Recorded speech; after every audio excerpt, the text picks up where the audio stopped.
Il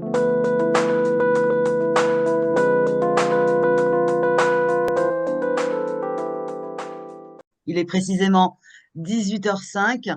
Avant de laisser la parole à Leslie Gonçalves et Fabrice Birolo, bien sûr, une introduction, hein, comme à notre habitude. Donc, rebonjour à toutes et à tous et bienvenue dans le cadre de ce webinaire conçu et animé par Leslie Gonçalves et Fabrice Birolo, lequel a pour thème la démarche de réemploi dans le cadre de la commande publique à l'aune du bilan du collège Castelnau d'Estrefont. Alors, petite information, Leslie Goncalves et Fabrice Birolo se présenteront davantage, mais Leslie Goncalves est évidemment plasticienne, architecte. Elle a aussi été enseignante à l'ENSAT. Elle a aussi été promue en fait parmi les 100 qui font la ville par Innova Press en 2023 et est sollicitée soit par le Sénat, soit par l'ONU sur des thématiques spécifiques et évidemment majeures. Fabrice, de son côté, est donc collaborateur de Leslie et est ingénieur et se présentera davantage. Avant de leur laisser la parole, vous le savez très rapidement, un point info à propos d'ILO, mais très rapide, et de nos modes de communication. Vous le savez, nous avons été créés à l'initiative de l'Ordre des architectes en 2012. Notre raison d'être est bien évidemment de vous proposer des formations de qualité, puisqu'elles sont toutes testées en amont par des membres du CROI des adhérents. Nous proposons des webconférences gratuites, donnant lieu à attestation de formation complémentaire.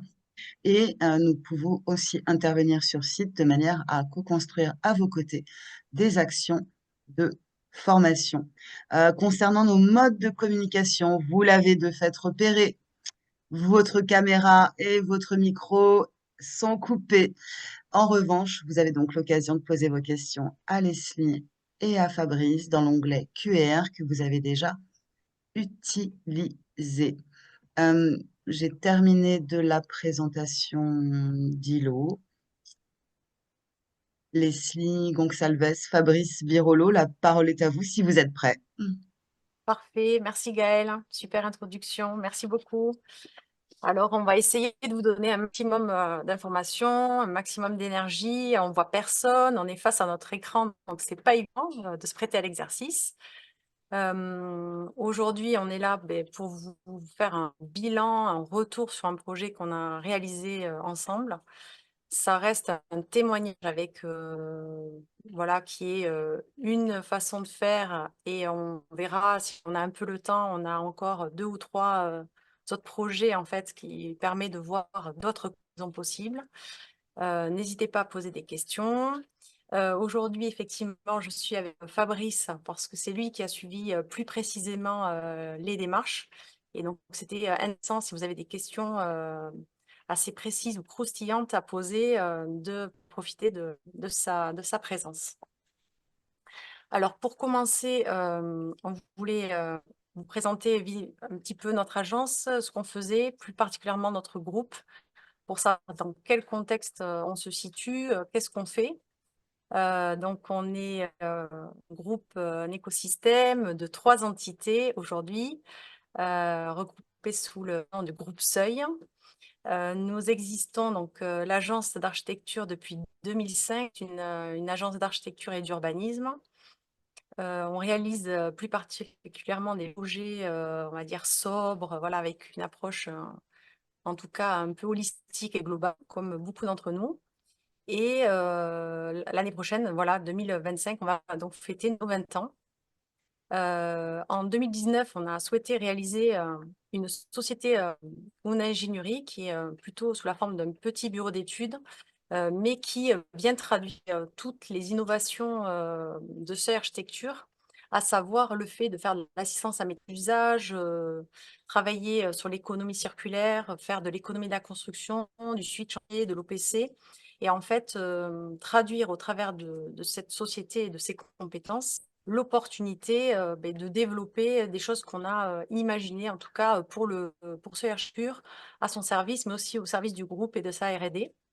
Et puis dernièrement, en 2021, on a imaginé que c'était très intéressant d'avoir une agence d'architecture. d'avoir un petit bureau d'études intégré, ça permettait d'être mieux outillé, d'être plus agile et que, effectivement, l'opportunité d'avoir une société de promotion immobilière, ça nous permet, d'aller plus loin dans, la définition, finalement de notre possible, pouvoir réaliser, des projets immobiliers, plus en cohérence avec, nos aspirations que d'une volonté d'aller vers la transition, climatique, les attentes des habitants et tous les services associés. Donc effectivement, donc je suis avec Fabrice qui est architecte et ingénieur, double casquette et c'est vrai que c'est, un statut hyper intéressant et pas Fabrice, tu veux dire un petit quelque chose? Bonsoir à tous, ravi de participer à ce webinaire. N'hésitez pas à poser vos questions pour rentrer dans le détail, mais voilà, je suis disponible, ravi. Je prends une petite minute pour éclairer sur notre raison d'être. Donc, on est entreprise à mission, le groupe, mais aussi les 3 entités de notre groupe. Et notre raison d'être est constituée de 3 dimensions. Le premier, c'est d'avoir une démarche éco-responsable, donc réaliser des projets bas carbone en bois, des isolants biosourcés, de la paille, de la fibre de bois, ou de la cellulose, du coton, du liège, enfin un certain nombre de produits renouvelables et durables.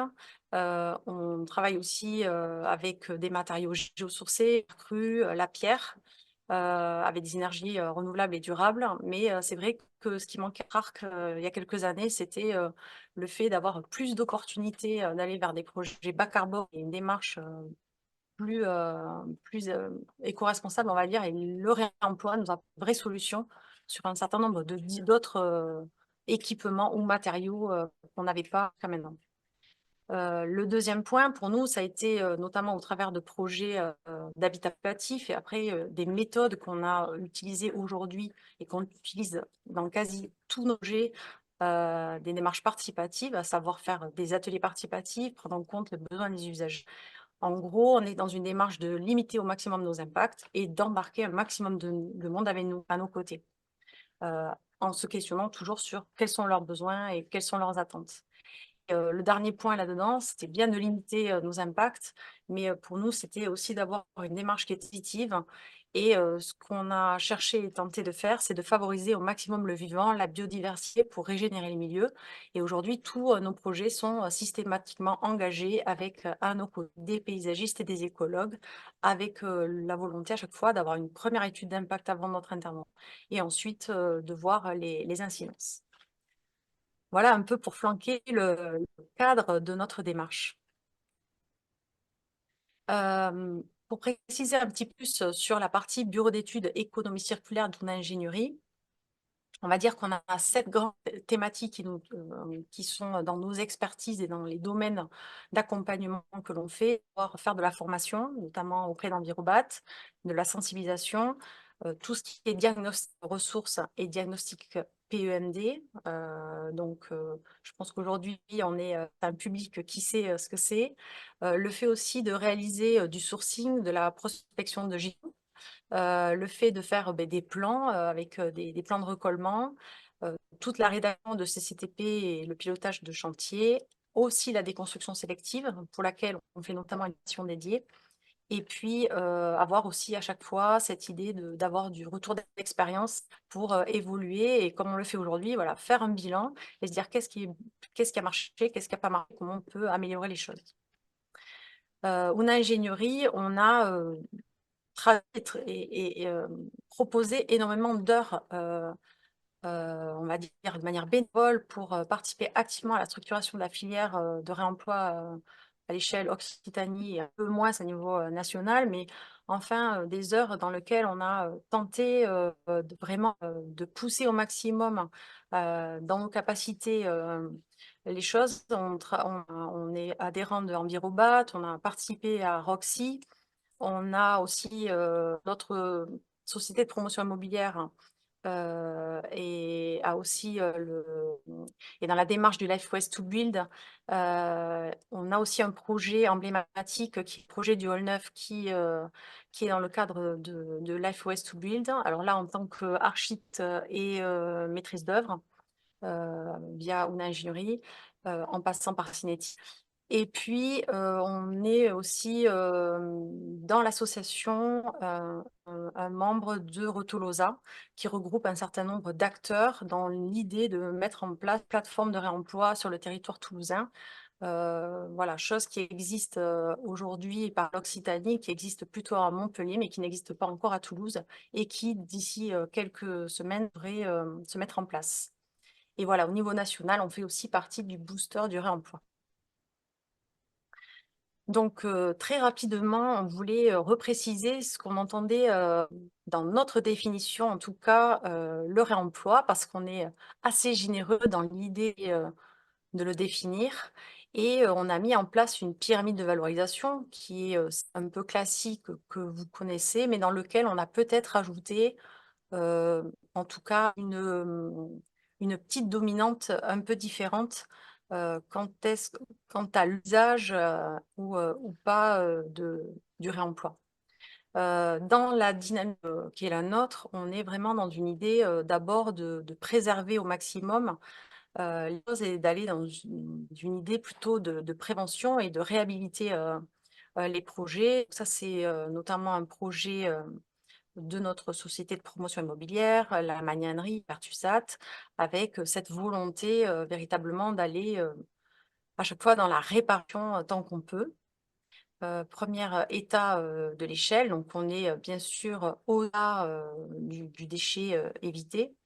Et puis après dans l'identification alors de la loi, de qu'est-ce qu'un déchet, qu'est-ce qui ne l'est pas et quelles sont les incidences par rapport au fait de pouvoir ou pas réutiliser du réemploi, dans des projets et ce qui va être accepté ou pas derrière par, des bureaux de contrôle notamment. Donc, dans, la grille qu'on souhaite mettre en place, en tout cas, ce que nous on trouve tout à fait, louable, c'est, d'avoir, des produits qui seraient du même usage, mais aussi avec, du détournement d'usage. Donc, quand on dit, même usage, beh, c'est tout simplement, on a un radiateur en fonte, on peut effectivement le raccourcir, le designer, le peindre et cetera, le mettre en scène. Mais en tout cas, le radiateur et là, on est vraiment dans l'idée, de même usage. Et puis, donc une autre suggestion qui est, l'idée de pouvoir détourner d'usage, comme par exemple ces porte-palières, qui ont, voilà, qui étaient un non-déchet, en tout cas dans l'immeuble de chez Bellastock et qui peuvent ensuite être réutilisés, pour une vêture en massif là, d'un contrebardage en façade. Fabrice, je crois que tu voulais, préciser un petit élément là-dessus. Pour revenir sur la notion de réemploi et réutilisation, donc c'est pour faire la frontière avec ce qu'on va vous présenter juste derrière. Il faut savoir qu'en anglais, ça s'appelle reuse et ils ont un seul terme pour voilà pour parler de ces deux choses. Donc c'est vraiment un cas spécifique à la France au moins. Cette frontière-là, nous, on parle de réemploi avec détournement d'usage, mais c'est vrai qu'il y a aussi une grande partie des acteurs du BTP qui peuvent appeler ça de la réutilisation, mais c'est une frange, on va juridiquement un peu floue. Donc, les deux sont incorrects, les deux sont corrects, mais c'est de la sémantique. On reste sur une action où on veut valoriser la matière existante. Donc en fait, au sens des opérations, aujourd'hui, dès le moment où on va avoir un élément, qui passe le critère de déchet, on va pas pouvoir le réutiliser, sur un chantier. Donc c'est ça qui est quand même assez, déterminant et au sens de la définition de l'ADEME, c'est dès lors que un produit ou un équipement va être, amené dans une déchetterie, ça va passer en forme de déchet. Alors ce qui se passe, c'est que sur nos territoires, en Occitanie, du moins, au niveau des déchetteries de Décossette, aujourd'hui, il y a, la possibilité d'avoir, des containers qui permettent de mettre en place des matériaux ou des objets qui vont pouvoir être, revalorisés derrière sur une recyclerie.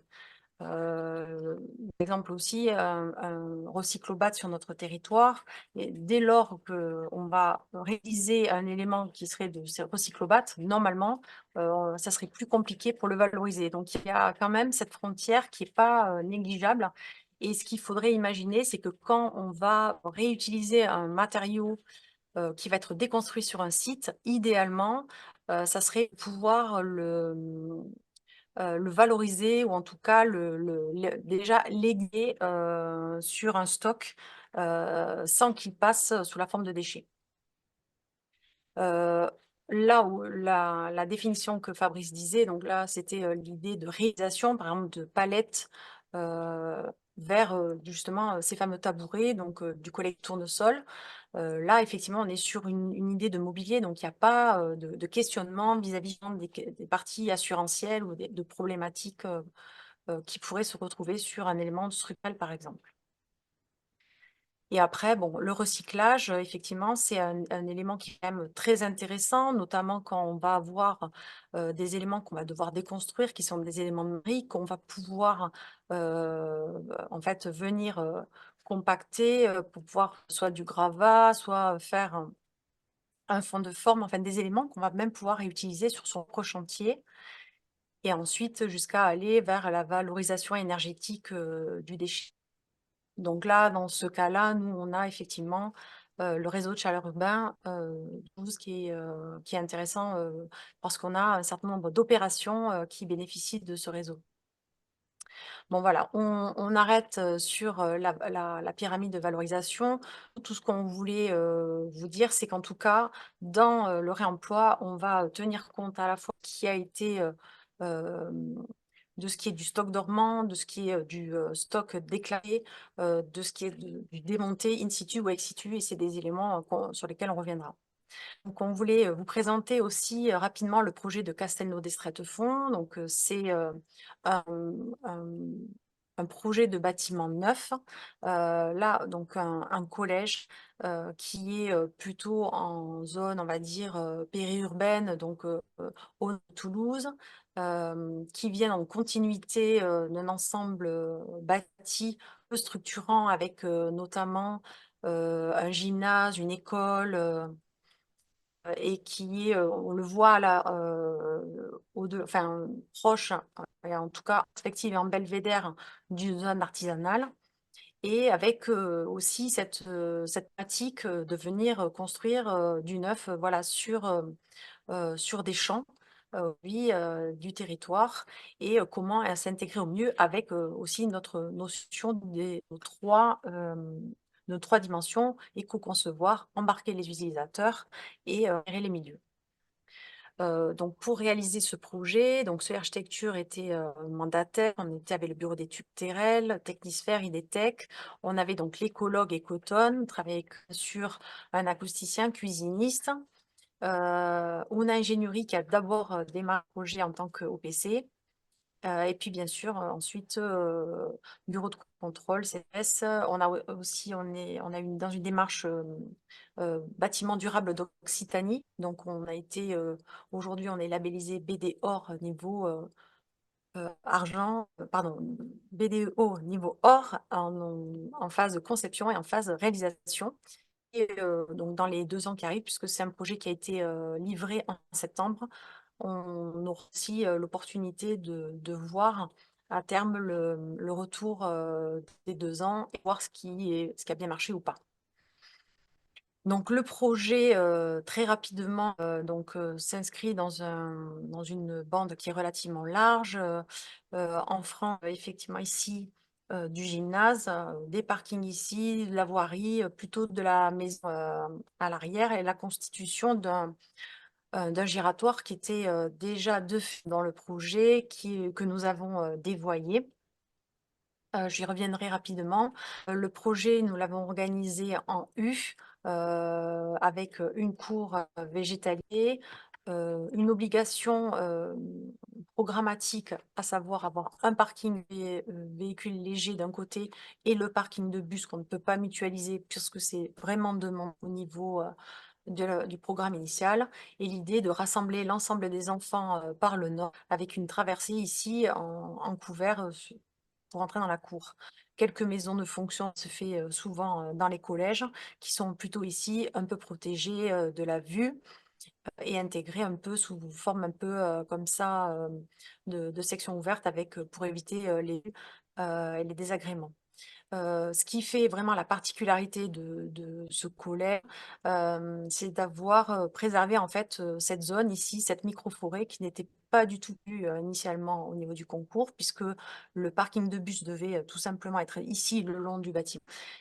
Mais effectivement, le jour où on a, marché le lieu et on s'est rendu compte qu'il y avait une forêt naissante, on a préféré, prendre le risque de perdre le concours en disant: «Mais tant pis, on dévoiera, le parc-bus» et on a, sanctuarisé cet espace ici, et on a appelé ça le collège dans les bois et effectivement, on a eu, raison parce que, sur les 2 ans entre les études et la création, on a eu, véritablement un espace boisé. Donc ça, c'est, de synthèse, initiale avec un projet qui était, dont les ambitions étaient E4, C1, donc avec des grosses ambitions plutôt sur la partie énergie, assez peu d'ambitions sur la partie, carbone, avec un budget qui était relativement serré, donc une construction, bois, assez partielle, plutôt, on va dire confortée sur, ici le CDI, sur la partie restauration et la charpente, sur le préau, certains éléments de façade en fob, en voilà et après, voilà, un certain nombre de sujets, qu'on a, travaillés, notamment sur, la mixité des usages, l'importance aussi, de vis-à-vis des enfants et entre garçons et filles, de créer en fait l'opportunité, hem, heu, de ne pas avoir, par exemple le jeu de ballon au milieu de la cour, d'avoir l'opportunité au niveau de la cantine d'avoir des places assises ou des places en groupe. En tout cas, de travailler énormément sur, la qualité, pour tous, et l'acceptation pour tous, de ce collège. Donc là, on va voir quelques images, images de la cour avec, les jeux, la cour haute qui est plutôt minérale avec une cour basse qui est, très végétalisée. On voit ici les façades en, mur ossature bois et la coursive en contrebas. Un d'espace intérieur traité, donc plutôt à chaque fois avec, heu, une menuiserie en bois, bois alu, un travail, assez doux, harmonieux on va dire, très japonisant avec des couleurs, légères et une volonté à chaque fois de grandes vues, sur, la végétation. Une entrée ici et là qui, à l'époque n'était pas encore végétalisée, mais en tout cas un parvis couvert, végétalisé qui invite à rentrer et à retrouver une échelle assez douce par rapport à un équipement qui fait peur, avec un collège qui devient très massif par rapport à un groupe scolaire. Des ambiances plutôt, bois, sur effectivement le CDI et puis, voilà, un grand escalier un peu monumental. En termes d'énergie renouvelable, on a du photovoltaïque, on a aussi, de la géothermie comme il se fait notamment souvent, dans les bâtiments d'enseignement. Et puis, tout un travail assez important sur, les espaces extérieurs. Là, on est effectivement dans la zone sanctuarisée avec la création de haies de benjes, qui sont ces petites haies sèches qui permettent des hôtels insectes, a priori, d'après nos écologues, sont formidables, qui ont été faits avec des ateliers participatifs avec les enfants. Et puis un certain nombre de mobiliers aussi, pour vraiment rendre très récréatif et agréable, le collège pour les enfants. Voilà l'ensemble aussi des ateliers participatifs qu'on a pu faire avec les élèves, à la fois les benjes en haut à droite et puis un certain nombre d'ateliers parce que effectivement pour nous c'est compliqué de livrer un bâtiment sans avoir eu ces échanges. Donc c'est des choses qu'on demande tout le temps auprès de nos maîtres d'ouvrage où on a pu travailler avec eux, l'acceptation des choix, des couleurs. On a énormément travaillé avec Alpinage, des faïences, etc. On va le revoir pourquoi. Les parcours, en fait, re-questionner ce qu'on fait pour eux, les usages de la cour, et cetera, pouvoir ne pas se planter et être à chaque fois, bien ciblé. On arrive à nos moutons, donc on va aborder un peu les questions réemploi. Comment est-ce que ce réemploi est arrivé au niveau, du collège Castelnau d'Estrettefond? Donc une première anecdote, c'est que, donc Céline, Marchi, qui est projet, de cette opération, qui a suivi avec, d'autres, membres, collaborateurs de l'agence, le projet, me demande si je viens ou pas, à la présentation de l'avant-projet définitif, juste avant le dépôt de permis et donc elle m'explique un peu les conditions de présentation et on se rend compte qu'il va y avoir une quarantaine de personnes, qui vont être présentes, avec, services confondus, conseil départemental. Et pour nous, c'est l'opportunité de faire un atelier de sensibilisation auprès des services pour voir en fait si le réemploi pourrait éventuellement euh, mis en place sur ce projet. Pourquoi pas? Parce que c'est des choses qu'on a commencé à évoquer avec, notamment dans cette démarche bâtiment durable Occitanie. Et on a à ce moment-là une très grande écoute au niveau du conseil départemental, un maître d'ouvrage qui est très volontaire et qui accepte en tout cas qu'on prenne la matinée avec 2 heures de présentation liées à la vente définitive et 2 heures, 2 heures, oui, pris pour la sensibilisation avec une 25 minutes de présentation de qu'est-ce que le réemploi, montrer un peu, sensibiliser sur ce qui se fait, quels sont les bénéfices. Et puis en seconde partie, plutôt sous forme d'atelier, comme on peut le voir sur l'image à droite, où en fait on a proposé, sous forme de 4 planches, en tout cas les interroger à savoir si c'était complètement déconnant ou pas, d'imaginer du réemploi par exemple, sur du mobilier extérieur, sur du mobilier intérieur, sur, des équipements sanitaires ou des équipements électriques, ou encore des ensembles particuliers du bâtiment, à savoir sol souple, sol dur, sanitaire, etc. Il se trouve qu'à l'issue de cet atelier, on se rend compte qu'il y a beaucoup plus de pastilles vertes d'acceptation que de pastilles rouges, et que finalement, tout le monde semble très mûr pour aller vers cette démarche. Et le maître d'ouvrage se lance dans l'idée de vouloir mettre du réemploi dans ce projet, et on est déjà en phase pro un petit peu avancée quand on a une validation un peu ferme et définitive, le temps que ça se mette en place. Mais en tout cas, ça nous a permis de lancer une démarche et on a pu retravailler sur un peu la conception, même si ça a été un peu tardif. Donc ça, c'est un peu la frise temps du projet, pour que vous ayez un peu une idée de se dire, finalement, emploi, on arrive quand même, même sans l'avoir dès l'amont, à l'intégrer. Donc, on a gagné le concours en mars 2021. On a lancé, en tout cas, la démarche bâtiment durable Occitanie en février. Même là, je vois, c'est la reconnaissance du bâtiment en phase conception en février. En avril, on dépose le permis de construire et la démarche Voilà emploi arrive à peu près à ce moment-là. Puis ensuite, on enchaîne sur le démarrage du chantier, la livraison en juillet ensuite 2024. Et donc, on a ouvert cette année en 2024, septembre. Dans le cadre de cet accompagnement, on a pu avoir aussi une petite mission pour une ingénierie pour pouvoir proposer, en tout cas de structurer cette démarche de plusieurs manières possibles. Premièrement, accompagner la stratégie de réemploi pour et avec le CD31 et auprès du membre du groupement de maîtrise d'œuvre, donc Seuil Architecture. Produire en fait l'ensemble des pièces marché spécifiques, on viendra. Avoir des échanges avec les entreprises pour les accompagner, notamment en sourcing. On verra avec Fabrice comment ça s'est passé avec des entreprises qui ont soit le jeu ou où ça a été plus compliqué. Le fait aussi d'organiser des réunions de chantier qui sont dédiées spécifiquement au réemploi, donc des temps ont été dédiés avec les entreprises sur ça. Et puis aussi réaliser un bilan de réemploi, et c'est ça qu'on est en train de vous montrer aujourd'hui. Le bureau de contrôle a eu aussi une petite mission complémentaire.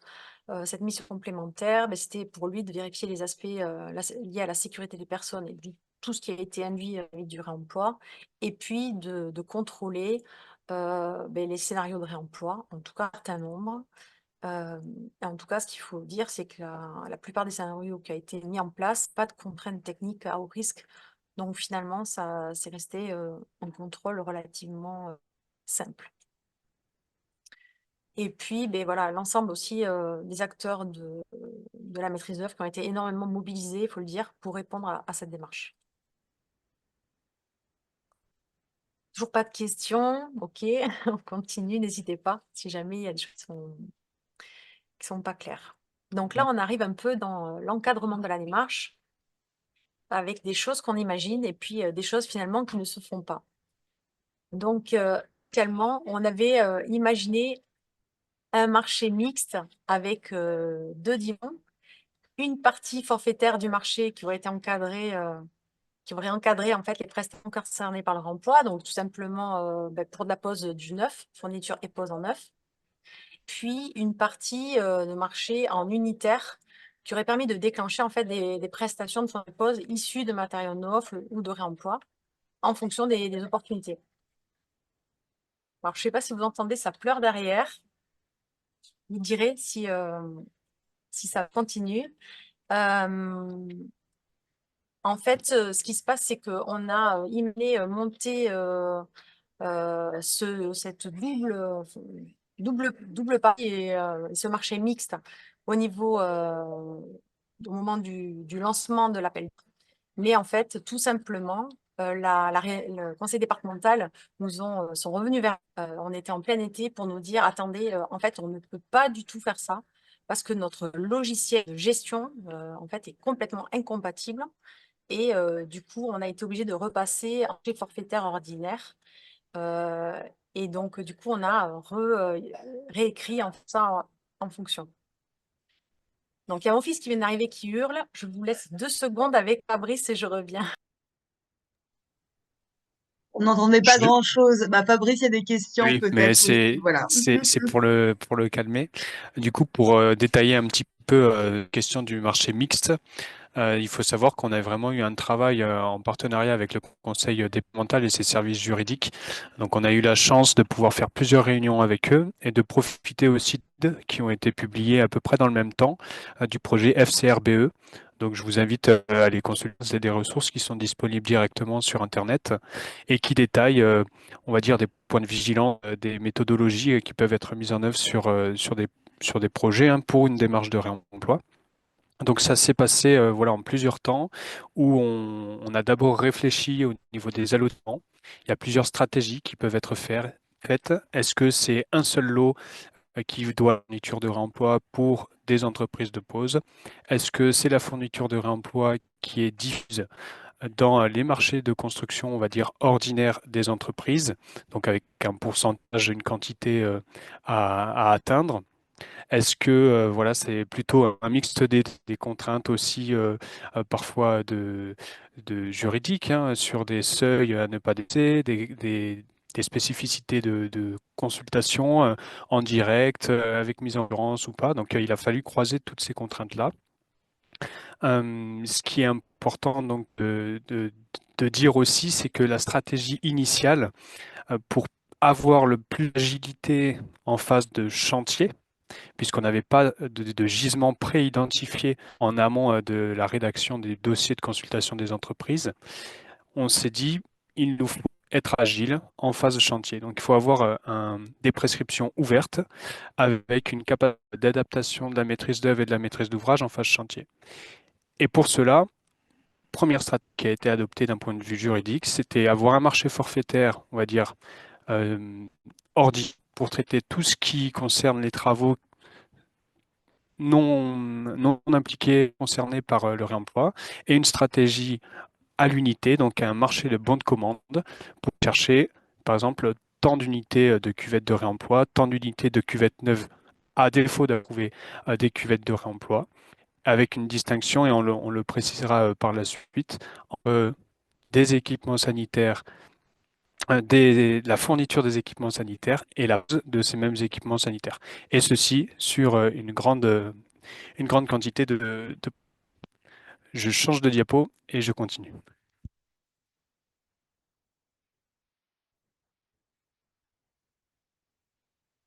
Voilà ce que j'illustrais du coup pour le cas du CDPGF, la structure que ça a pris. C'est tout simplement un item. Donc, d'un point de vue ordinaire, on aurait normalement eu une seule ligne future et pose d'arceaux vélo. Là, on l'a distingué, c'est-à-dire qu'on a une quantité totale d'arceaux vélo, donc ici de 60, qui est répartie soit en fourniture neuve, soit en fourniture de réemploi, en fonction de l'objectif qu'on a fixé lors de la phase de conception. Ça veut dire que ça met en avant le détail vraiment du prix de fourniture, prix de pose de chaque entreprise. Ça permet de distinguer chacune des lignes et ça permet d'encadrer les prix.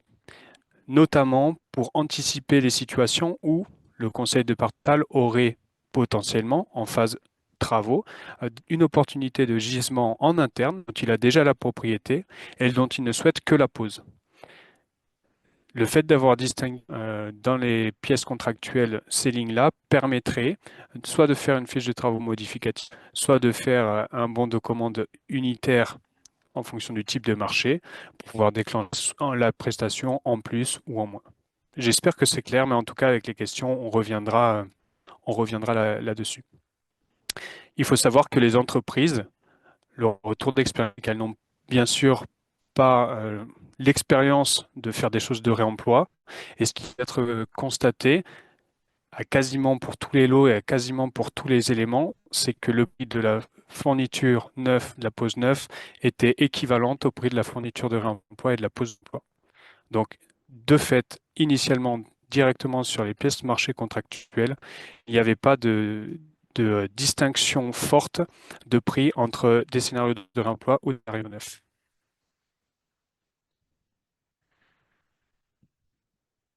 Alors, ce qui est important aussi de noter, c'est que cette démarche de scénario de réemploi, elle a été faite progressivement. Un des axes stratégiques, bien, puisqu'il faut savoir que ça reste un projet avec une forte ambition, avec des contraintes environnementales croisées, structurelles, énergétiques, etc. On ne souhaitait pas rajouter un degré de complexité technique supplémentaire à ce projet-là. On est plutôt sur un degré de complexité, c'est-à-dire de gestion, d'organisation et de suivi de traçabilité. C'est pour ça que l'on tirait dès le début les éléments qui concernaient le structurel et l'étanchéité. Tout ce qui concerne le couvert et le structurel n'a pas été ciblé en réemploi. C'est aussi un travail qui est fait avec les bureaux d'études et avec le bureau de contrôle. Donc, une ingénierie, on a fait une proposition de scénario de réemploi et puis en phase de conception, on en a déjà écarté une partie qui, en interne, portée par les pairs, donc bureau d'études, bureau de contrôle, présentait trop de risques et trop, on va dire, de niveau d'innovation pour le mener sur la longueur. On se retrouve à la suite de cette démarche-là avec des quantitatifs de 400 lignes qui concernent les éléments de réemploi, qui sont éligibles. Ça ne veut pas dire que lorsque l'on exige quelque chose d'emploi, on s'interdit la possibilité de le faire en neuf, puisqu'on a bien en qu'il faut maintenir les délais chantier, le budget chantier, et qu'il faut donc imposer des contraintes de temps et avoir toujours une solution B lorsque la solution A n'a pas fonctionné.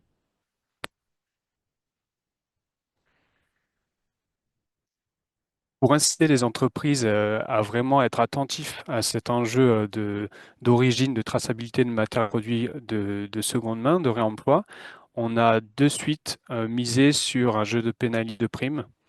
Donc là, de la même manière, ça a été à l'issue de réflexion avec le conseil départemental où on s'est dit, il faut vraiment qu'on puisse le cadrer, à la fois rassurer les entreprises pour ne pas être un énième défi, une énième contrainte à gérer en phase chantier, donc les rassurer sur notre démarche d'accompagnement et sur le principe de primes qui ont été rédigés au CAP. À l'inverse, il faut aussi savoir que les pénalités, c'est une vraie aujourd'hui ressource pour pouvoir mobiliser les entreprises sur chantier. Et donc, eu un équilibre, ils pouvaient gagner tout autant que perdre tout autant. La précision qu'il faut avoir, c'est que ces pénalités et ces primes, elles sont calculées on pourrait les revoir pour les faciliter, mais elles sont calculées vraiment par objectif. Donc très concrètement, un arceau vélo, imaginons pour les 60 arceaux vélos qu'ils avaient à fournir en totalité, il y en avait, on va dire à peu près la moitié ciblés en réemploi. Eh bien, tous les vélos au-delà de cette moitié due au marché qui était fourni en réemploi faisaient office d'une prime de 15% sur le prix unitaire inscrit au marché. À l'inverse, chaque arceau vélo non fourni en réemploi mais qui était ciblé au marché, faisait office d'une pénalité. Cette pénalité, on a pu la lever au besoin grâce au compte d'obligation de moyens qu'on avait inscrit dans les pièces contractuelles. j'avais le rôle de suivre et d'accompagner les entreprises. Elles devaient me rendre compte de leurs rushs pour aller chercher des gisements, les identifier, les remettre en état si nécessaire, ou identifier directement des fournisseurs qui, qui le proposaient en tant que remetteurs sur le marché, négoce de matériaux de repas.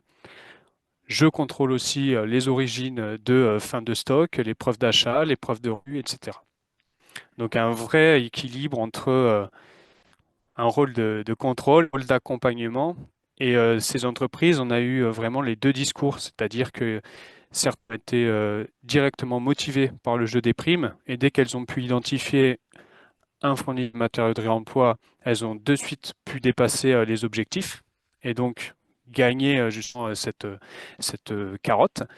À l'inverse, il y a des entreprises qui nous ont dit clairement, s'il n'y avait pas eu de pénalité, au vu de la complexité du chantier, des questions, etc., on n'aurait même pas de réemploi et on aurait pu, dès notre premier chiffrage, mettre une plus-value en prévision d'être réprimé sur ce point-là. Je laisse la parole à Leslie qui vient d'arriver et enchaîner du coup sur la diapo suivante. Ouais, désolée, petit souci avec mes enfants. Du coup, on peut aussi maintenant plus rentrer dans le vif du sujet. Et donc, ça, c'est toutes les entreprises qui étaient là pour le chantier, avec notamment des lots composés. On peut le voir pour la peinture et le sol souple, pour le fourrage et le CVC, c'est assez classique. Et le sol dur aussi, faïence, non, attendez, plâtrerie et menuiserie intérieure, voilà, c'est ça. On va voir maintenant plus tout ce qu'on a pu mettre en place en termes d'équipements, matériaux mobiliers en chiffres, plus particulièrement. Donc, on a en tout cas travaillé à informer au minimum les usagers et les futurs personnes qui vont être sur ce collège pour savoir exactement ce qui a été remployé. On voit là en contrebas de la personne qui est en train de mettre en place un panneau, une poubelle ici de réemploi. Voilà, il y a eu 20 panneaux de sensibilisation qui ont été posés un peu partout dans le collège. Donc, on va un peu lister l'ensemble des éléments un peu déterminants, en tout cas, on va dire, que l'on a mis en place. Dans le lot sol dur, par exemple, on a pu récupérer... Ah, c'est pas sol dur. En tout cas, ça, c'est avec 33 cuvettes suspendues. Sur la partie sol dur, on a 705 mètres carrés de carrelage en grès cérame qui ont été réemployés.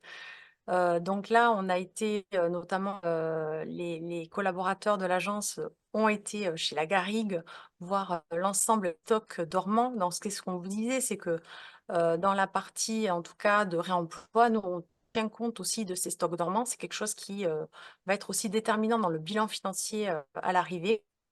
Et on a fait tout un choix de calpinage par rapport à la fois aux dimensions qu'il y avait, faire en sorte de composer des éléments entre eux et travailler sur les couleurs qu'on avait pu faire avec les enfants. Un petit nota bene là qu'on vous a mis vis-à-vis de ce page, c'est que, et en fait ça s'est retrouvé sur pas mal d'entreprises, c'est que les entreprises ne disposent pas vraiment de logiciels d'ERP suffisamment développés, en tout cas pour savoir quelles sont véritablement les matières qui leur restent dans leurs entrepôts, ce qu'ils ont, etc. Et donc pour communiquer entre nous, on a mis en place tout simplement un Excel dans lequel ils auront collé une photo. Nous, on avait en tête, puisqu'on avait en place un peu les carreaux. On a récupéré un certain nombre de carreaux qui nous intéressaient à l'agence pour continuer à les voir entre eux et pouvoir faire les mariages de couleurs. Et ensuite, avec les surfaces, en fonction du PEC et des besoins et des usages, pouvoir les redistribuer un peu partout dans le pro pour que ce soit cohérent et harmonieux. En tout cas, le fait qu'ils n'aient pas véritablement d'outils pour savoir ce qu'ils ont dans les entrepôts, et ça nécessite énormément de travail, mais aussi de la nôtre. Donc, c'est en tout cas un point de vigilance à avoir. On a fait un peu la même chose pour la faïence. Il y a 925 mètres carrés de carreaux de faïence qui ont pu être vraiment dans le cadre de la démarche.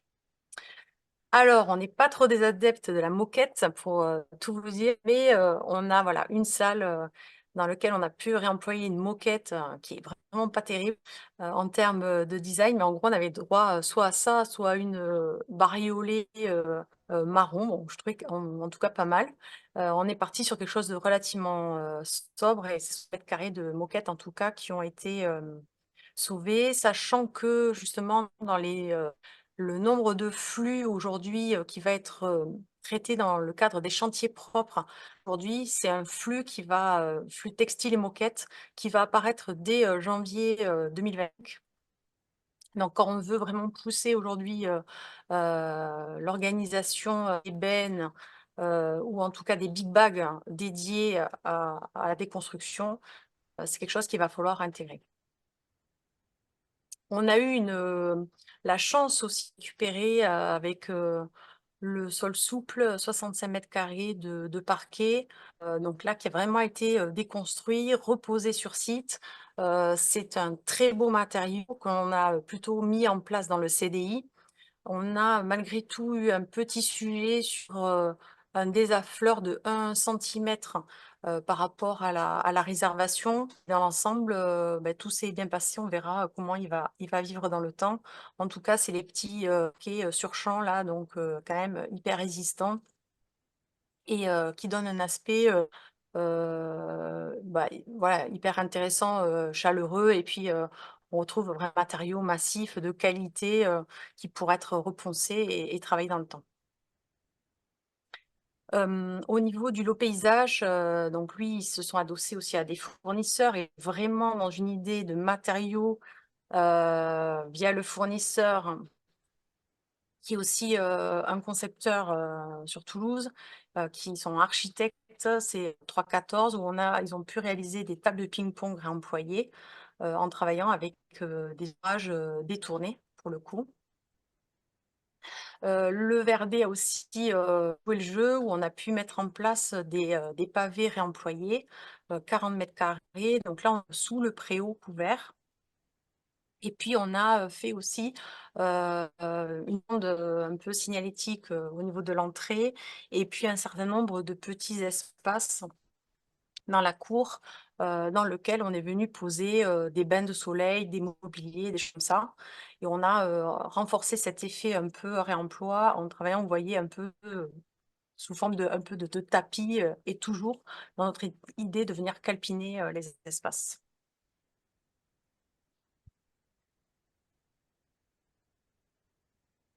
Aveco Bois, alors principalement, mais il y a aussi, je crois, une autre entreprise sur 40 mètres carrés qui ont fait la pose de 280 mètres carrés de lames de terrasse bois, ici du réemploi. Alors là, ce qui était, il me semble, utilisé, c'est du matériau qui a été déclassé parce que les nœuds étaient relativement importants. Donc ça veut dire aussi la contrainte d'avoir pas mal de chutes sur un matériau comme ça, un matériau en fait qui serait parti en fait, à la benne ou en tout cas qui n'aurait pas été réutilisé sur un équipement public, ça c'est sûr. De nombreux végétaux aussi qui ont été transplantés. Pour revenir sur les sujets végétaux, c'est avant même l'intervention sur chantier des fondations, de la phase de fondation, c'est vraiment évacuer tous ces végétaux-là sur la partie sacralisée dont Leslie vous a parlé au départ, la future forêt finalement déjà très fournie à la livraison du bâtiment. Ensuite, on a toujours dans le mobilier 4 tables extérieures qui ont été pareil designées, réutilisées et issues de matériaux enfin modifiés, réemployés. Et puis 72 arceaux aussi vélo. Alors, ouais. Leslie, oui, si je peux intervenir. Sur les arceaux vélos, du coup, il y avait une question, je la mets en avance. Hop, répondre en direct. Si on était sûr d'avoir 24 arceaux à réemployer, est-ce que les quantités pouvaient être changées? Donc là, sur cet exemple, on voit bien qu'au CDPGF, il n'y en avait que 60, dont à peu près la moitié qui est en réemploi. Oui, les quantités ont été changées en phase de chantier grâce à une fiche de travaux modificative. Et en ce qui concerne la répartition des objectifs de réemploi, c'est à l'opportunité. Donc l'entreprise nous a proposé de tous les faire en réemploi. Et la plupart du temps, qu'il y avait un fournisseur identifié ou une manière de faire, on arrive à 100% de la quantité du produit pour le chantier d'origine réemployée. La plus grande difficulté, c'est vraiment trouver cette filière ou ce gisement de matériaux qui puisse répondre aux besoins. Mais dès qu'il est identifié, il y a difficulté pour le mettre en œuvre jusqu'à son maximum. Là, ce qui a été très intéressant aussi, c'est que le cuisiniste a pu travailler avec un équipement sur 32 équipements professionnels de cuisine qui ont été remployés. Ça, c'est vraiment un élément qui est très intéressant parce que là, on est vraiment sur la notion d'équipement. Ça, je ne sais pas, Fabrice, si tu peux un peu compléter sur ce point, mais je pense que c'est quelque chose sur lequel on peut être vraiment cible. Alors les cuisinistes, ils ont l'habitude, ils font beaucoup d'aménagements en plus de faire de la construction neuve et aménagement de cuisine neuve. Donc ils ont pour habitude déjà en partie de récupérer les éléments qui sont en bon état, de les restaurer dans leurs ateliers, notamment sur des tables inox, sur des soudures, sur des accessoires et de les fournir à leur nouveau. Cette démarche-là, on l'a proposée vraiment comme clair. Et la démarche, par contre, qu'ils n'avaient pas l'habitude de faire et sur lesquelles on les a accompagnés, c'est d'aller chercher des fournisseurs de matériaux de cuisine professionnels reconditionnés. Et ce sont des filières aujourd'hui qui existent déjà, ça commence à se structurer pas mal. Donc on est un mixte entre des éléments issus de déménagement d'anciennes cuisines, d'éléments et un fournisseur spécialisé, et puis d'éléments de surplus de stock, d'erreurs de chantier part de l'entreprise d'équipement. Ensuite, il y a eu une très belle surprise, et, en fait, et l'entreprise aussi a eu une surprise, donc, véritablement une montée en compétences et une connaissance, parce que l'entreprise SPI locale en fait, n'avait pas connaissance qu'au sein même de sa société, il y avait en fait une plateforme qui s'appelle la recyclerie SPI Pro, et dans lequel, en fait, il avait un certain nombre d'opportunités de récupérer des équipements ou qui ont été posés dans d'autres bâtiments, ou en tout cas des commandes qui ne fonctionnent pas. Et donc, ils ont pu, comme ça, chercher. Et on a pu avoir une très belle opportunité de mettre en œuvre un transformateur qui a été réemployé. Donc, on a mis aussi tout un protocole par rapport à ce transformateur, il a pu fonctionner du côté de la Bretagne pendant à peu près 2 De la mois, Charente. dans les Charentes, ok. Au nord, mais bon. 2 mois. Et ensuite, on a mis en place tout un protocole avec le bureau de contrôle pour pouvoir vérifier, c'est ça, le fluide. Ça peut être intéressant aussi si tu peux en parler. Rapidement, déjà, c'est un cas qui n'a pas été ciblé au marché. Donc là, on est vraiment sur un sujet où on est agile à l'opportunité en phase chantier. L'entreprise est venue nous solliciter en disant, je n'arrive pas à trouver tel élément que vous avez ciblé. Par contre, j'ai ça. Est-ce que ça vous intéresse? Comment on peut le mettre en œuvre sur le chantier? La raison, c'est que ça a été une commande qu'ils ont mise en œuvre sur notre chantier, mais qui finalement, par rapport à l'appel de puissance électrique, ne répondait pas aux besoins. Donc, ils ont dû le déposer et fournir un autre transformateur plus adapté. Et donc, cette entreprise qui se situe en Charente fait partie du réseau de SPI, a diffusé au sein de leur plateforme interne cette opportunité qui a été découverte par le fournisseur achat de SPI Toulouse. Voilà déjà pour le contexte.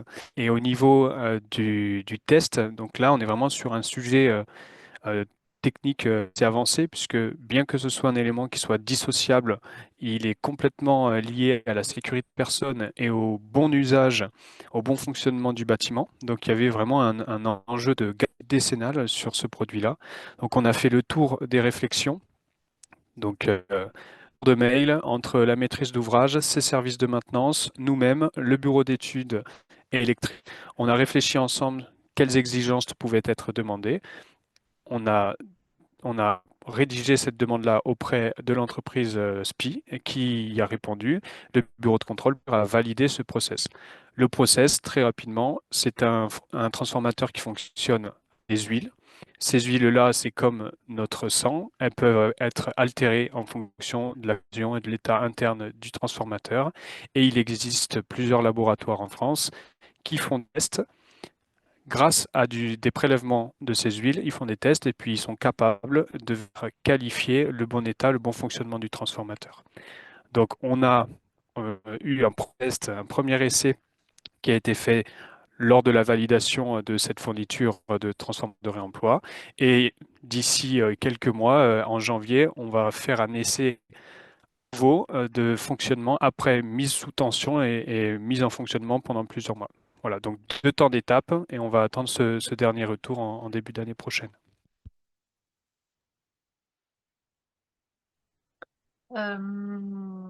Toujours avec l'entreprise PI, on a pu réemployer un certain nombre de luminaires, donc 197 luminaires LED qui ont été réemployés. Par rapport aux luminaires, on avait prescrit, en tout cas dans la dimension du neuf, et c'était une demande du conseil départemental, d'avoir en tout cas une durée de garantie de 5 ans des luminaires. L'entreprise, en fait, ne pouvait pas, via son fournisseur, proposer cette garantie-là, et donc a proposé 2 ans. Et en fait, il a été renégocié entre le CD31 et l'entreprise. Et l'entreprise a pu avoir de la part de son fournisseur finalement 1 année supplémentaire de garantie. Donc ça veut dire à la fois le conseil départemental a joué le jeu, puisqu'en fait, elle s'est engagée à accepter des luminaires garantis que 3 ans. Mais en tout cas, elle a considéré qu'au retour d'expérience de l'usage de ces bâtiments, 3 ans, c'était relativement important et que de toute façon, dans l'état de fonctionnement qu'ils ont, c'est que bien souvent, ils ne vont pas forcément faire appel quand il y a un problème, voilà, sur les 5 premières années aux fournisseurs, mais ils vont le changer eux-mêmes. Donc voilà, tout ça a été assez facilitant. En fait, et le conseil départemental, à la fois, vous avez vu, hein, on a intervenu dans pas mal de lots. Donc, le premier, je me suis trompée, je l'ai mis en soldure. En fait, c'est tout ce qui est plomberie sanitaire, soldure, sol couple, paysage, VRD, charpente, serrurerie, cuisine, électricité. Et le collège, lui, s'est emparé de son côté, en fait, à valoriser aussi tout le mobilier. Il y a eu une énorme démarche sur le mobilier qui a été faite. Il y a notamment Merci René qui a énormément travaillé sur l'idée d'avoir tous les piétements, vous voyez là ici, issus du réemploi, avec plutôt des plateaux en neuf. Il y a aussi les ateliers d'Ergue qui ont pu réaliser un certain nombre de mobilier. Comme il me semble que c'est eux là, qui ont fait le mobilier qui a été upcyclé pour la salle des professeurs, qui sont des petits casiers.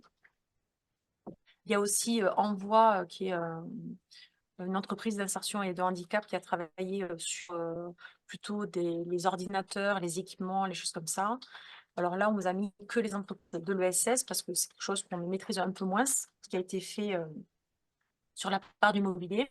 Mais il faut savoir que nous, quand on a travaillé voilà, avec Céline, avec les collaborateurs, on a fait des réunions, plusieurs réunions avec le conseil départemental et qu'on a travaillé aussi avec du mobilier qu'ils ont dans d'autres sites. Alors, on n'a pas trouvé de photos, donc les prochaines fois, on essaiera de faire les photos, mais des chaises, des tables, des choses qu'on a trouvées qui garantissaient en tout cas l'harmonie générale du site, qui était très cohérent, et on était au maximum d'encourager en tout cas ce mobilier. Et puis, ça c'est on va dire, une problématique qu'on a rencontrée sur le chantier et qui est aussi une nouvelle opportunité de pousser aussi le réemploi en lot menuiserie extérieure. parce que je vous ai dit que le collège est doté de menuiseries qu'on avait souhaité en bois alu.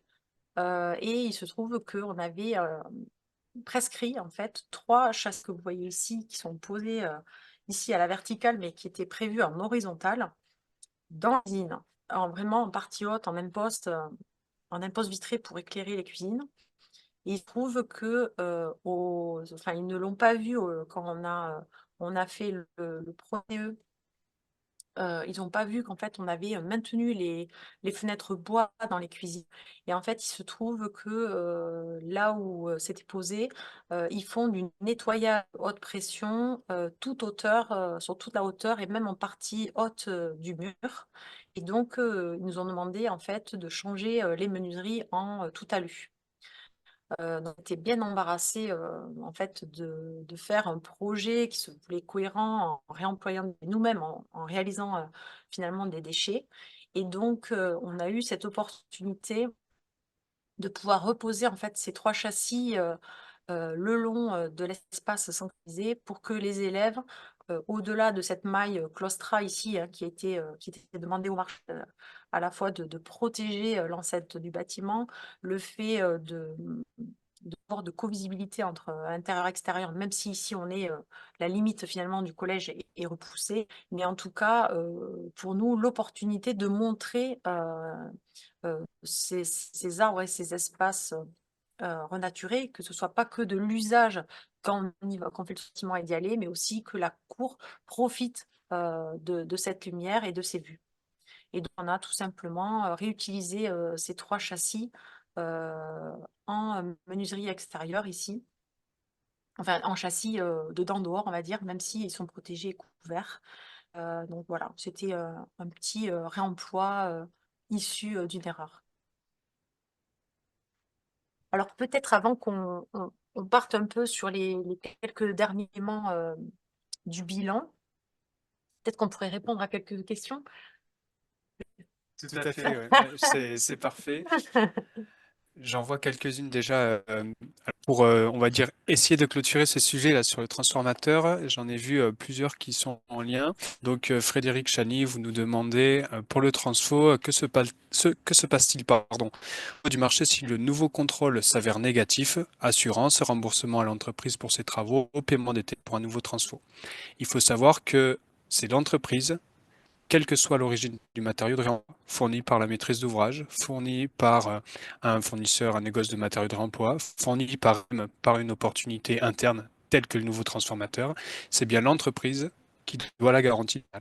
Donc, ça veut bien dire que SPI, quand ils sont venus et qu'ils nous ont présenté cette opportunité de réemploi, ils se sont engagés, et donc il y a une preuve écrite. Il y a d'ailleurs, pas précisé, mais toutes les entreprises concernées par le réemploi ont dû fournir une pièce administrative complémentaire prouvant que leur assureur était bien au courant et les couvrait bien pour cette pratique non courante, potentiellement non courante, pas systématiquement, mais potentiellement non courante sur ce chantier. Donc, c'est l'entreprise qui porte le risque, ce n'est pas la maîtrise d'ouvrage. Par contre, on a, mine de rien, un enjeu de prescription technique à faire vérifier. Hélène Pierson, sur la question du prix, donc vous aviez compris que la découverte du réemploi pour le transformateur, je suppose, est arrivée après que l'entreprise ait été choisie. En effet, donc ça signifie que le prix était déjà fixé sur leur marché ordinaire. Donc c'était quelque chose qui était dans le marché, dans leur marché, indépendamment de la partie ciblée en réemploi.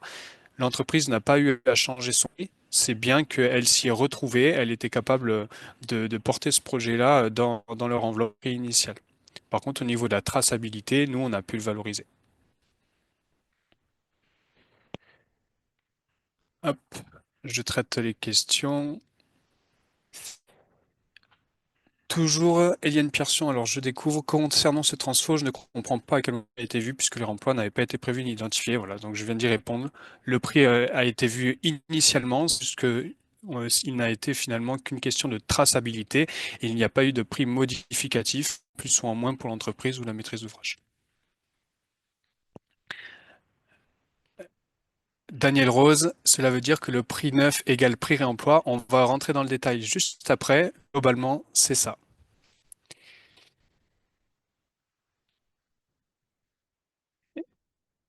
Non, je vais traiter ça. Donc, les frais de test devaient ouvrir l'achat, tout à fait. Très concrètement, si SPI est venu nous dire, on a cette opportunité-là, qui peut rentrer dans les objectifs de réemploi, c'est aussi parce que ça leur permettait de traiter ce sujet avec, on va dire, une vraie démarche d'implication technique. Je pense aussi que c'est un intérêt économique puisqu'ils avaient cette ressource-là hein, qui a été facturée à peu près 10 000 euros à l'entreprise voisine, partenaire de Charente. Donc il y a un vrai intérêt aussi économique d'optimisation des flux financiers, des flux de matière qu'ils ont pu défendre avec cette initiative. La question des pénalités et primes par Cédric Quin, est-ce qu'elles ont été à l'équilibre? Sinon, quelle proportion? On va y revenir aussi tout à l'heure. Globalement à l'équilibre et probablement sur les derniers lots qui vont être en réception, donc paysage VRD, après la phase automne qu'on va recevoir bientôt. On aura légèrement un peu plus de primes puisqu'on a passé les objectifs, donc 3 000 euros sur l'échelle du projet.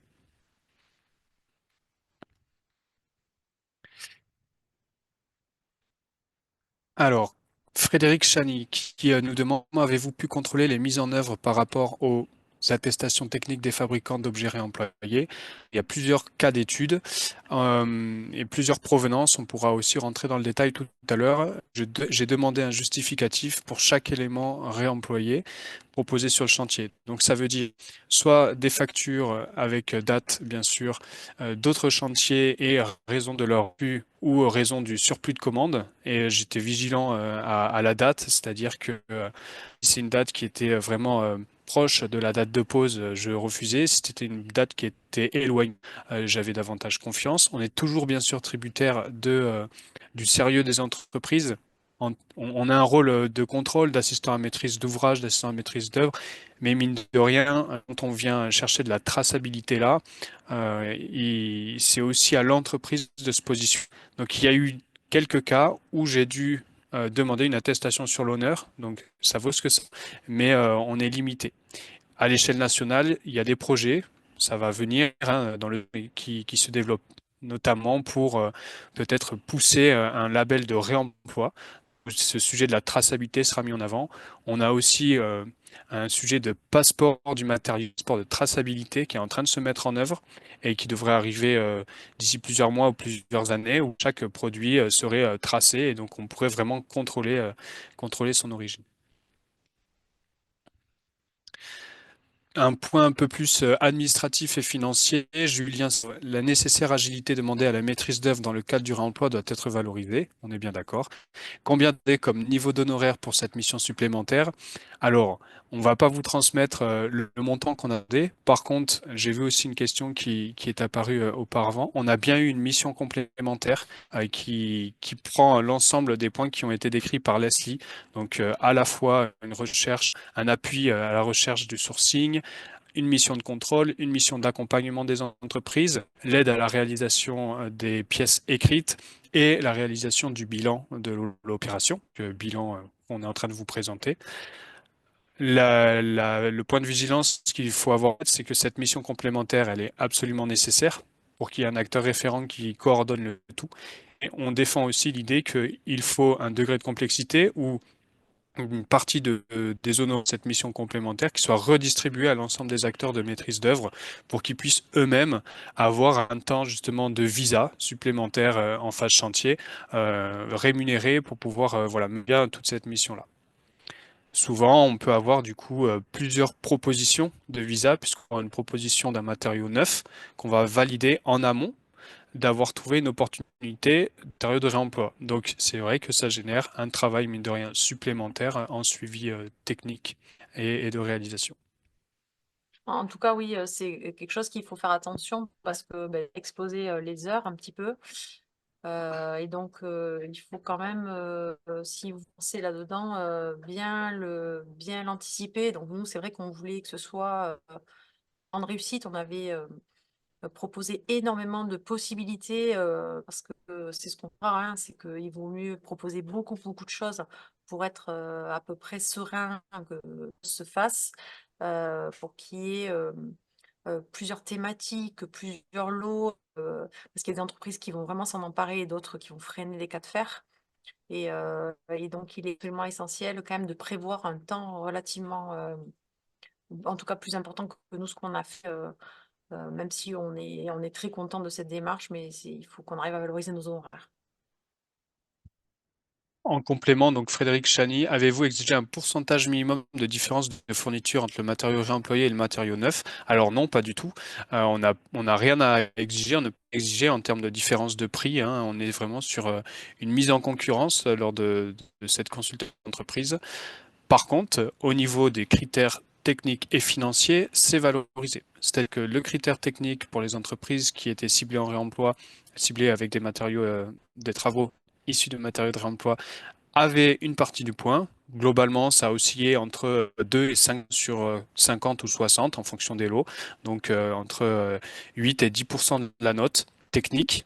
Et pour ce qui est du critère financier, on avait bien une pondération des prix. Comme on a un CDPGF, donc un cadre de prix qui prend compte d'une distinction de prix entre les mat neufs et de réemploi, les entreprises qui maîtrisaient davantage peut-être les prix de réemploi en faisant une value ou parfois une plus-value, mais vraiment, ça comptait dans la différenciation et l'attribut des offres.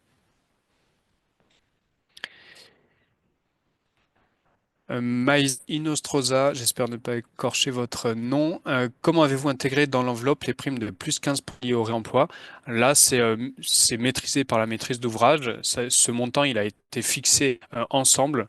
Donc, c'est dans l'opération au global, mais on n'a pas de max ni de minimum qui ont été imposés, si ce n'est que dans les marchés publics, via le CCAP, il y a toujours un montant marché estimatif, un montant marché du coup qui est posé à l'acte d'engagement et ensuite c'est contraint. On ne peut pas dépasser une certaine plus-value, en dessous d'une certaine moins-value. Donc mine de rien, on a une fenêtre de modification, d'agilité possible, mais qui est contrainte par les marchés publics, puisque sinon c'est transformation du marché trop forte, donc remise en question.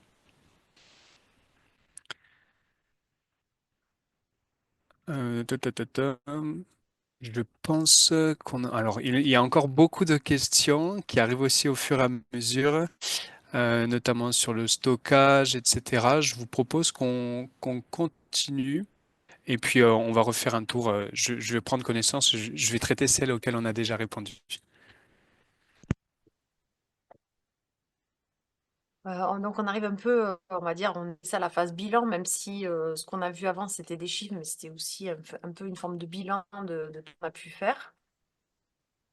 En tout cas, ce qu'on voulait voir avec vous, c'est que dans l'encadrement de la commande, on a cherché, en tout cas, parce qu'en plus pour le compte départemental, c'était une première opération, à réduire au maximum le niveau de complexité. Donc, on n'avait pas d'éléments à risque sur la partie incendie structurelle et étanchéité. Même si depuis le mois de juin, il y a les recommandations professionnelles de réemploi de charpente-acier qui sont sorties et aujourd'hui c'est une technique courante. Ça veut dire que concrètement, on a l'opportunité de réemployer de la charpente sur un autre projet et là on voit que par retour, que ce soit le contrôle ou les entreprises, aujourd'hui on a des feux verts. Donc ça reste une très bonne nouvelle. Et voilà, il faut pouvoir s'en saisir euh, parce que et ensuite aussi arriver à sourcer au niveau national ou local quand on peut, mais en fait de la charpente quand on a des projets qui peuvent être anticipés un peu en amont et même au niveau de la conception. En tout cas, nous, dans ce cas-là, on était plutôt sur un niveau de complexité qui était assez faible sur un critère de réemploi de matériaux, vous avez pu le voir. On avait en tout cas tracé, on avait essayé de multiplier le nombre de tuyaux ciblés possibles et on avait mis en place à peu près 400 lignes de quantitifs éligibles au réemploi dans le cadre du marché. Par bilan, on aurait souhaité peut-être avoir un peu plus, mais en tout cas, on a quand même eu la chance d'avoir 100 des lignes qui ont été concrétisées et surtout 40 scénarios distincts mis en œuvre. Donc, pour que ce soit un peu plus compréhensible pour vous, Je pensais vous avoir mis là, je les ai mis un peu plus loin. Un ensemble de types de lots. En gros, ça se distingue par lot, désignation, unité, mise en œuvre et quantité. Et donc, par exemple, pour la cuisine, il y a une vingtaine de possibilités. Pour le Verdé, on en avait mis 5. Pour le paysage, une quinzaine de lignes, etc. Donc voilà, c'était de donner en tout cas aux entreprises des possibilités pour que ce soit plus clair pour elles et plus facile à appréhender. Donc là, on est plutôt sur le retour d'expérience vis-à-vis du mobilier de réemploi, une démarche voilà, qui a été globale véritablement pour le conseil départemental, parce qu'en fait, ils se sont vraiment saisis de ces questions-là. Il y a eu 222 heures d'insertion pour donner une seconde vie aux tables scolaires, par exemple. Il y a eu 572 billets reconditionnés avec 747 heures d'insertion locale. 600 kilos équivalent CO2 économisés par le mobilier de réemploi. 138 km parcourus pour le mobilier en moyenne.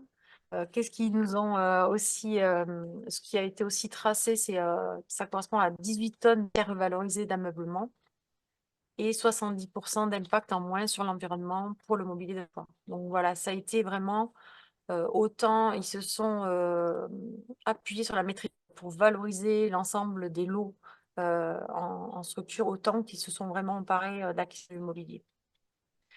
Alors, on a essayé aussi de vous mettre cette frise. On a trouvé que c'était assez intéressant pour qu'on puisse identifier qu'est-ce qui était de seconde main, avec, on va dire, haute du bleu jusqu'au rose.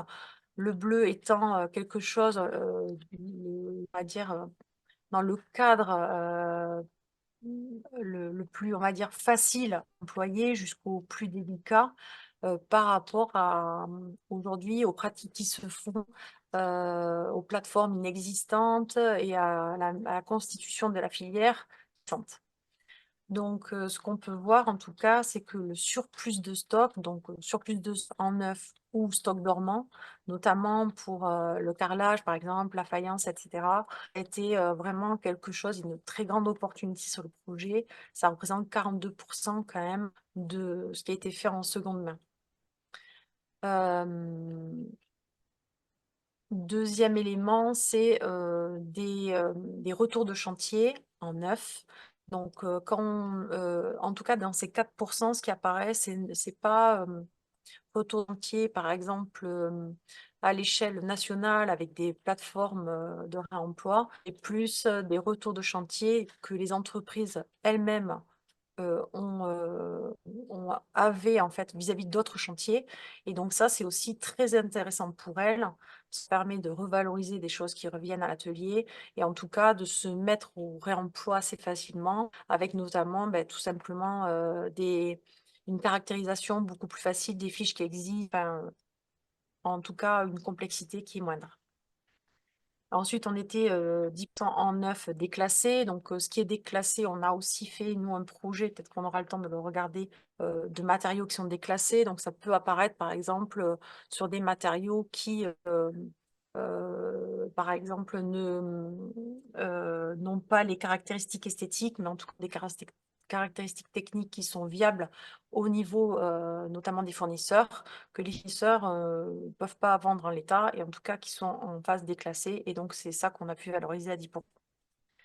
Et après, on arrive vraiment plus sur la partie occasion qui est plus vraiment du réemploi à l'état pur, avec des choses qui ont été réutilisées, upcyclées, déconstruites et même déconstruit et derrière reconditionné.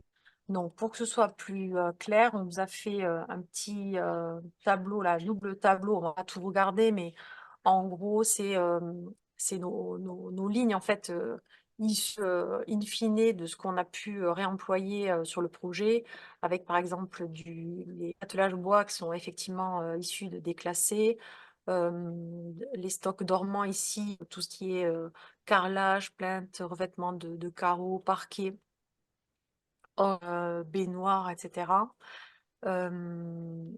Également tout ce qui est lavabo, tigeur, voilà, éléments sanitaires. occasion déconstruit. Donc, il y a les fameux chemins de câble de distribution dont on parlait avec Fabrice tout à l'heure. Vous en parler, c'est que des entreprises telles que celles qui étaient sur notre chantier, des entreprises qui ont négocié au niveau national des prix incroyables. Et aujourd'hui, les chemins de câble, en fait, ils les ont à 1 euro quand ils les vendent à 6 euros. Ce qui fait qu'aujourd'hui, pour aller chercher de la déconstruction, c'est très... Enfin, en gros, on a réussi à en avoir parce qu'ils en avaient dans leurs ateliers et qu'on a pu les avoir. Mais c'est pas des sujets sur lesquels on peut batailler vis-à-vis du neuf, quoi. Ça nous paraît compliqué. C'est là où intervenir l'échelle de l'entreprise, l'échelle du chantier, va aussi avoir une incidence sur l'éligibilité technique et financière des scénarios de l'emploi.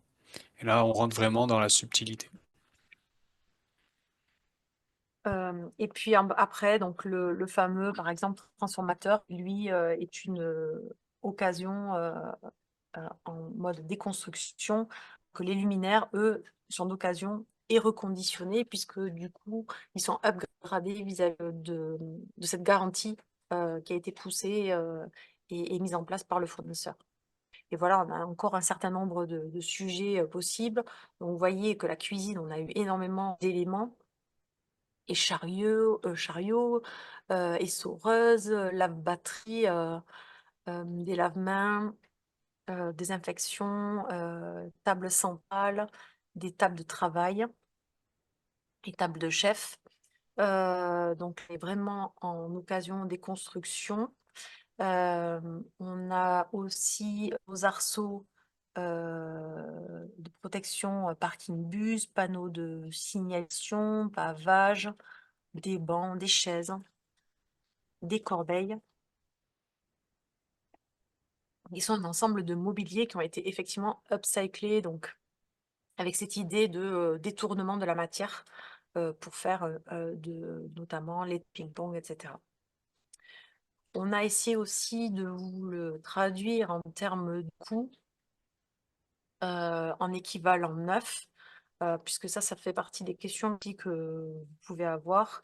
Et on se rend compte qu'on est à peu près à l'équilibre à chaque fois, que ce soit pour le neuf déclassé, les retours de chantier, l'occasion reconditionnée, réutilisée et upcyclée et occasion des constructions. Ce qui est intéressant, c'est qu'on est soit à tangente, soit relativement un peu plus bas, ce qui est intéressant. Par retour d'expérience, nous, on s'est fait des tableaux en interne. On s'est rendu compte que là où on va être beaucoup plus c'est sur des éléments type briques pleines de parements de façade, où là, en fait, il y a un démontage brique par brique et que finalement, la brique va coûter 2 fois plus cher qu'une brique en neuf. Ou voilà, enfin, un certain nombre de sujets quand on a vraiment une main-d'œuvre qui est très gourmande. Et puis, à considérer quand même comme un point qui est relativement intéressant, c'est les stocks dormants, parce qu'on voit que c'est vraiment là qu'on fait la grosse différence entre du neuf et du stock dormant. Et on voit que notre opération, on a réussi à un petit peu réduire le coût à l'arrivée grâce à ce surplus de stock dormant, avec 39 000 € économisés sur le coût des travaux pour la fourniture et la mise en œuvre de matériaux de seconde main. Et pour revenir sur cette question de stock dormant, on est bien vigilant aussi dessus, puisque il s'agit d'un des premiers marchés où cette provenance, elle permet, elle a été validée, mais elle n'a pas été anticipée par les entreprises. Demain, si un nouveau marché arrive, il peut y avoir des stratégies d'achat de stock aujourd'hui pour un marché dans 3 ans et dire que c'est un surstock qu'on a dans les bras et dont on ne sait pas quoi faire. Donc, il faut être vigilant là-dessus. Ça veut dire que ce côté traçabilité, passeport du matériau, origine, il va falloir le vérifier, vraiment être attentif. Et de plus en plus, on cherche à se positionner vraiment sur la droite de ces graphiques, la droite des provenances, tout ce qui est d'origine d'occasion, c'est vraiment ce qu'on va chercher à viser. Mais aujourd'hui, au stade de la maturation des acteurs, des fournisseurs spécialisés, on n'arrive pas à gérer d'économies financières sur les projets. Alors moi, je trouve, on va dire, plus dans la démarche de réemploi que le fait d'utiliser des stocks dormants, du déclassé, c'est hyper intéressant et je pense qu'il faut pas s'enfermer à une seule méthode, c'est de pouvoir utiliser un ensemble de méthodes parce qu'à l'arrivée, c'est tout simplement d'éviter que des hangars croulent de matériaux qu'on peut plus se servir, d'aller toujours puiser dans du neuf. En fait, l'objectif quand même, tout simplement de viser plus de sobriété. Alors peu importe comment ça arrive, peut-être que parfois il y a certains qui vont un peu détourner la règle, mais en fait peu importe. L'idée, je pense, c'est de massifier quand même les solutions et faire en sorte que ça devienne viable et pour que ce soit durable. Donc, on arrive un peu à la fin de notre présentation. C'est un peu le bilan finalement des points précurseurs. C'est le premier chantier de construction neuve intégrant une démarche globale de réemploi de matériaux pour le CT31. On est très fiers d'avoir initié en fait cette démarche et aujourd'hui, on sait que le conseil départemental 31, en tout cas, inscrit dans le cadre de ces programmes en neuf et en réemploi et en réhabilitation, le réemploi. Donc, aujourd'hui, ils s'en sont emparés, de la démarche et je crois que, voilà, dans les participants, c'est principalement des architectes. Il me semble que c'est notre rôle, en fait, d'encourager, les collectivités, les porteurs de projets à passer à l'action, et je pense que c'est aussi l'opportunité pour, certaines entreprises de s'y mettre de manière assez facilite, de manière plus facile, parce qu'en fait, aujourd'hui, ces démarches, elles priment en positif, elles sont encouragées, elles sont félicitées, et demain, elles seront imposées vraisemblablement au regard de la loi. Et je pense qu'on a intérêt au maximum à embarquer toutes les entreprises pour qu'elles soient en avant-coureur là-dessus, qu'elles aient déjà fait. Effectivement, une fois qu'on commence à faire un, 2, 3, 4 projets, ça devient finalement quelque chose de relativement, pas standard, mais en tout cas, on est dans cette logique et en fait, c'est toujours pareil, c'est le pas qui est le plus intéressant. Ensuite, donc, vous avez eu plus de, mais ça on vous l'a dit déjà, mais plus de 40 types de produits différents de seconde main qui ont été mis en œuvre. Donc pour c'est très intéressant parce que ça nous apporte aussi une vision un peu, globale et générale et de se dire: «Oui, on arrive à mettre en place des matériaux, biosourcés, Hem, alors effectivement, il n'y en a pas assez dans le collège, mais c'était une question de coût. On a été obligé, de construire pas mal en construction, lourde type béton. Je ne suis pas là pour, parler de ça aujourd'hui. On Aujourd'hui, je pense que il vaut mieux mettre ce matériau, le béton qui est, extrêmement porteur heu, de pollution, de bilan, carbone qui est assez élevé et aussi qui est sur une exploitation du sable qui est assez catastrophique, le mettre vraiment à bon escient, au bon endroit. Pouvoir arriver à construire avec des matériaux, renouvelables et plutôt, venir chercher aussi, toute cette manne de la seconde vie pour faire en sorte d'arrêter de toujours, puiser et de construire la ville sur la ville avec les matériaux déjà préexistants. Aussi quelque chose qui nous a semblé très intéressant, alors, 9 lots sur 15 ont fourni et posé des matériaux. Alors je pense que ça, c'est même sans compter la SMAP, les menuiseries extérieures, je ne sais pas si elles sont comptées dedans. Donc on a peut-être même 10 lots sur 15. Ah oui, sur la dernière anecdote de chantier, oui, on peut dire que ça fait le 10e, en effet. Donc ça, on pourra peut-être le changer. Et puis, alors ça aussi, c'est peut-être un chiffre qui peut vous intéresser et quelque chose que je vous encourage aussi à calculer, sur vos opérations, à venir. Sur le pourcentage de taux, de seconde main sur le coût, de travaux total en termes de fourniture sans pause. Donc 1,7, ça semble faible, mais au regard de la réalité du coût de la pause, c'est quand même très important. Donc pour y arriver en bas là, on avait, fixé 4 d'études, donc c'est, les fameuses lignes, quand vous avez dit les 400 lignes, proposées pour atteindre 1,7. Donc vraiment pour, atteindre vos objectifs, il faut au moins que vous puissiez prescrire et poser au moins le double à chaque fois, de vos éléments. Et pour un peu vous donner des chiffres, euh, dans le cadre de Toulouse Métropole, il y a une démarche de projet qui est européenne, qui est le Life Waste to Build, qui fixe les opérations emblématiques à 2,5%. Donc, ça veut dire qu'on est quand même un petit peu en deçà. Par contre, il y a aussi, il y a aussi un objectif de la charte pleine lune qui est en région parisienne, qui a été lancé un peu avant pour aussi les JO, enfin en tout cas des constructions liées aux JO ont fait partie et qui sont sur un taux fixé à 1%. Donc ça peut vous donner un peu les niveaux d'exigence. Vous avez vu les 70 lignes qu'on a réussi à faire, ce qu'on a prémis, puisqu'on vous a donné des chiffres en mètres carrés, en etc. Et ça représente déjà 1,7% et beaucoup de travail. Donc ça vous donne déjà une... Et puis ça, je laisse Fabrice expliquer.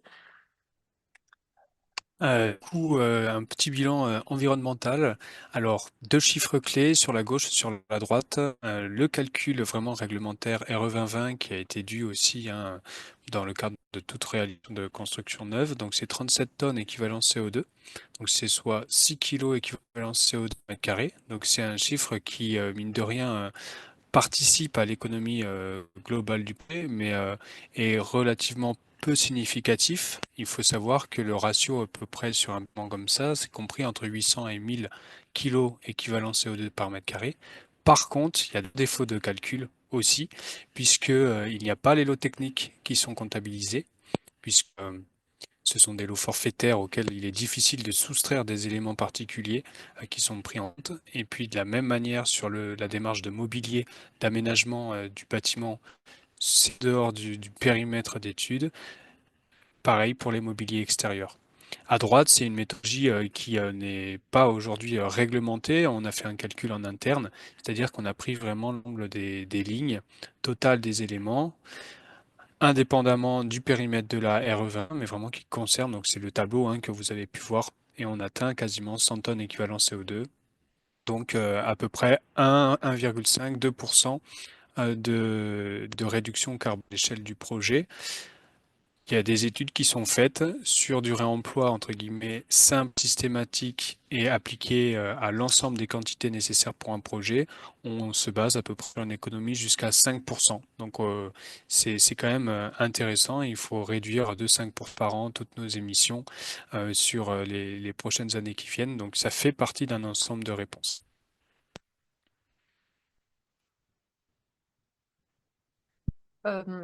Donc aujourd'hui, voilà, on a essayé de vous donner un maximum d'informations voilà, sur notre temps personnel. On a essayé de monter ces quelques éléments pour vous mettre un maximum de clés. Si vous voulez aller un peu plus loin, ben, je vous invite à aller sur notre site www.groupe-seuil.com à événements. Vous avez aussi, on avait fait un événement il y a un an sur l'économie circulaire. Il y a notamment le ronde sur le collège Castelnau d'Estrettes-Fonds, alors qu'on était en plein projet, chantier, et puis une intervention de Elisabeth Gelot, qui est avocate chez Scov Avocat, pardon, et qui est spécialisée notamment sur les questions de réemploi. On peut peut-être répondre à un certain nombre de questions. J'en vois une. Alors, est-ce que le choix de la réemploi génère des décalages éventuels sur les plannings?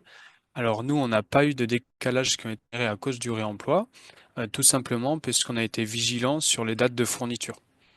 Donc on a pris une durée, on a demandé aux entreprises de nous informer sur la durée nécessaire au provisionnement de fournitures neuves.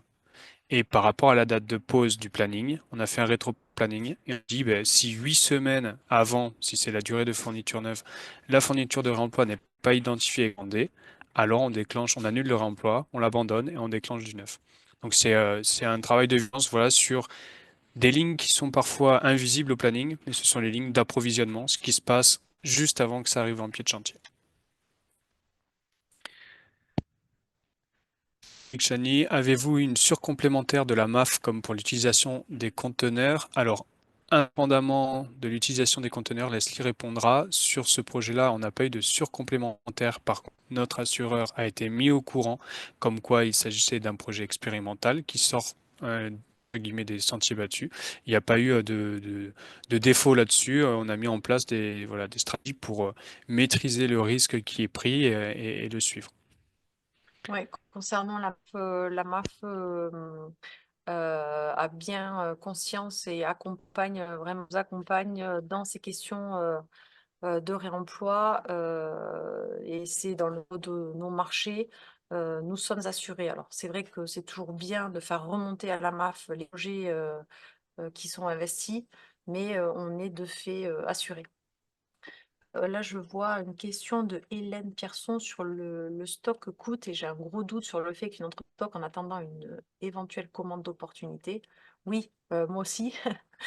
Mais en tout cas, les stocks dormants, ils sont là. Je vois aussi finiront peut-être là.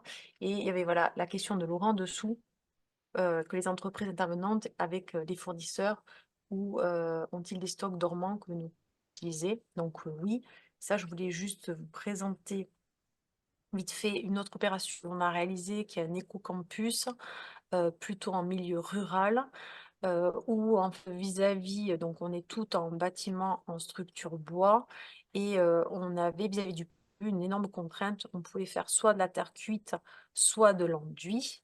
Et je ne sais pas si j'ai une deuxième, non, j'ai pas une deuxième image, mais en gros, c'est un éco-campus avec plusieurs bâtiments. Donc, tout faire en enduit allait être un projet relativement pauvre, on va dire. Et vis-à-vis de la contrainte du mur ossature bois, on devait une façade ventilée. Et on a fait ce projet dans le cadre d'une démarche NOWAT, qui n'est plus aujourd'hui en Occitanie, mais qui nous permettait d'avoir des subventions relativement importantes. Et du coup, on avait une démarche réemploi qui avait été énormément sollicitée, mobilisée par, en tout cas, les porteurs et la région pour soutenir cette démarche bas carbone. Et du coup, on s'est tourné vers le fournisseur terrial qui est à quelques kilomètres de cette opération et qui a pu nous proposer en fait des matériaux issus qui ont été déclassés en fait pour une question de coupimétrie. Et on a pu mettre 50% des façades issues de stock dormant. Les autres 5%, on les a tout simplement achetés en neuf. Autre élément pour au stock, toujours pour cette même opération, c'est vis-à-vis du mobilier de ces logements, donc 80 logements étudiants, dans lequel on avait à faire un petit meuble, armoire, bureau et cuisine. Et les deux opportunités pour l'entreprise, soit elle récupérait des panneaux issus du charpentier avec des chutes et en coordination avec lui, soit elle pouvait avoir une opportunité, dont le fait d'utiliser ses stocks. Et en fait, on a été voir dans l'entreprise, on s'est rendu compte qu'ils avaient beaucoup d'entrepôts, qu'ils en avaient 3 ou 4. On a été sur place, on a du coup euh, visité et pris en compte l'ensemble des stocks qu'ils avaient, à la fois les champs pour les mélaminer et des poignées. Et ça nous a permis de réemployer pour l'ensemble mobilier hors lit, tout en stock de réemploi, stock dormant. Je vois, il y a quelques questions et je pense que ça peut être intéressant de montrer la référence du Hall 9 juste derrière. Notamment, une des premières questions qui ont été posées, mais j'attendais ce moment-là. Les containers dont vous faisiez allusion, est-ce que c'est fourni par la maîtrise d'ouvrage, n'est-ce pas? Alors, c'est payé par la maîtrise d'ouvrage, mais c'est fourni par l'entreprise. Donc là, pour le vraiment du Hall 9, donc c'est une démarche expérimentale où on a fait un lot dédié qu'on a appelé économie circulaire, comme vous le voyez en haut à droite, et qui porte des prestations de déconstruction sélective, dépose soignées, des éléments de seconde œuvre, etc. Le sourcing, donc approvisionnement de réemploi pour les autres lots, c'est-à-dire qu'ils doivent juste amener en pied de chantier. Les autres entreprises doivent et la gestion des déchets, habituellement portée par le gros œuvre, ici est intégré vraiment dans ce l'économie circulaire qui gère du coup, dans la pensée globale, les entrants, les sortants du chantier d'un point de circularité. Donc les conteneurs ne sont pas fournis par la maîtrise d'ouvrage sur le cas de ce hall 9. On va bientôt arriver à la fin de cette présentation parce qu'il faut bientôt qu'on parte. On prend encore 2-3 questions. Oui, moi je pense qu'il y en a une qui peut être intéressante, notamment sur l'entretien, maintenance, remplacement. Alors on va l'aborder, on va le découvrir finalement avec les 2 ans de suivi en phase usage qui sont inscrits dans la démarche de bâtiment durable Titanie. C'est plutôt des questions dont la maîtrise d'ouvrage et le gestionnaire vont se saisir, mais on bénéficie en tout cas de leur retour. Donc on sera capable de vous en parler peut-être dans 2 ans lors de notre commission usage.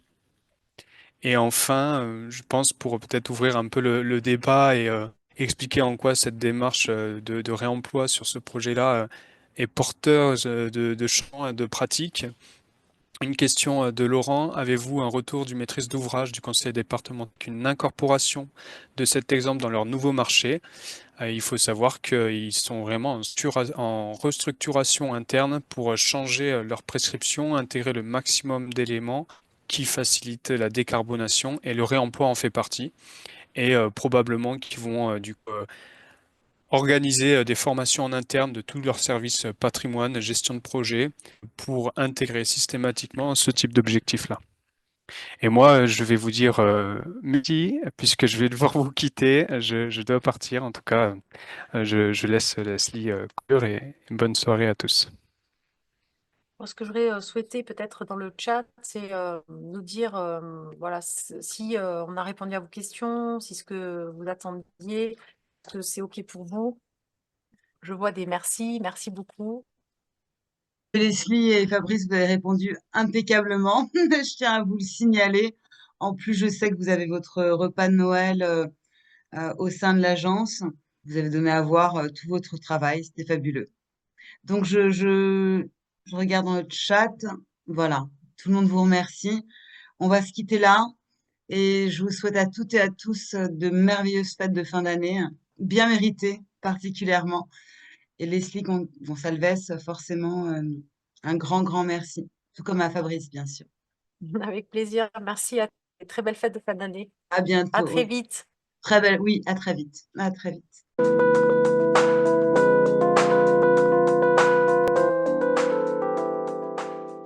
Une excellente formation.